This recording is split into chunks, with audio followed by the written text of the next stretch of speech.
I realized after I uploaded my last video response that I didn't really address an important question that Beth asked that Luke also addressed a little bit, but shared.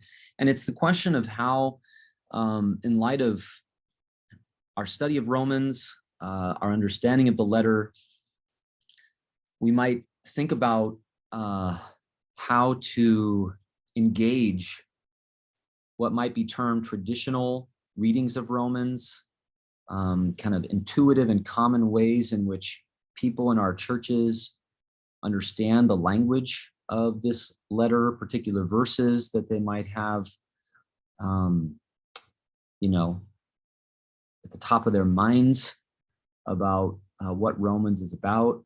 And it's a complicated question because I think that, there are a lot of pitfalls. We don't want to assume that we're sort of getting Romans right and everybody in the church is wrong and went to seminary and became experts and it's our job to set the world straight. I think you guys already know that, but it's just good to name again. And of course, that would not fit very well with Paul's teaching about self-righteous judgment. So I think that generally speaking, we want to try to adopt a judicious and kind of dialogical tone, mode of engagement. We're looking to converse with members of our communities and to ask questions together and to, when it's possible, perhaps to be drawn back to the text together and to actually get into what it says. Often we're, talking at length about the Bible without actually reading it very carefully. But I acknowledge that sometimes, it's just whatever, a little tedious or forced to get people to kind of open their Bible and read Romans or something. Obviously, at times it might be taught in a class or from the pulpit where you could do that. But often we're going to be talking about these issues not really in a context where we're doing close textual interpretation. And in that case, I do think it's useful to look out for what we take to be promising seeds of understanding in people's conventional ways of interpreting Romans or making sense of the gospel. I don't think that the readings we're developing from Romans are always diametrically opposed, you might say, to all kinds of things that everyday Christians in our communities might say or think. I think that there is instead often a way to see something that we think resonates with Paul's teaching in Romans in people's everyday understanding of the gospel or of Romans in particular, and to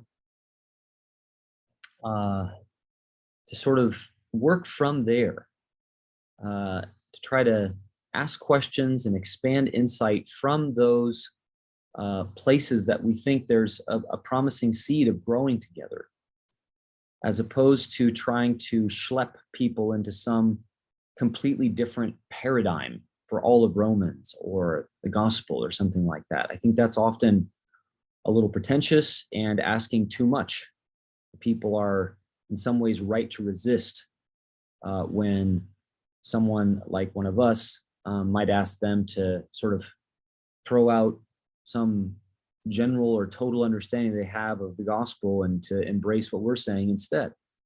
I don't think that's very promising. So we want to look for those seeds of what we take to be good insight that are present in the everyday understandings of people and work as much as we can, I would say, from there. One place, and Luke, you highlighted this, where this I think often works quite well in this early part of Romans is to check the impulse that people have to regard what Paul is teaching as directed at others, as attacking the injustice of others, rather than helping to surface the injustice of ourselves that we have to reckon with. I think that people in our churches are often sensitive to the problems of hypocrisy. And so that might be one way to try to cultivate a more sound interpretation of this section of Romans and much of Paul's rhetoric when he's dealing with sin and injustice and whatnot, is not really trying to give weapons to people against the bad people in the world as much as it is trying to encourage us to work from a place of introspection and self-implication and solidarity in our pursuit of justice rather than from a hypocritical place of self-righteousness. That's one example, but I think there would be others. And let's keep asking this important question. So thanks, Beth, for pressing that one.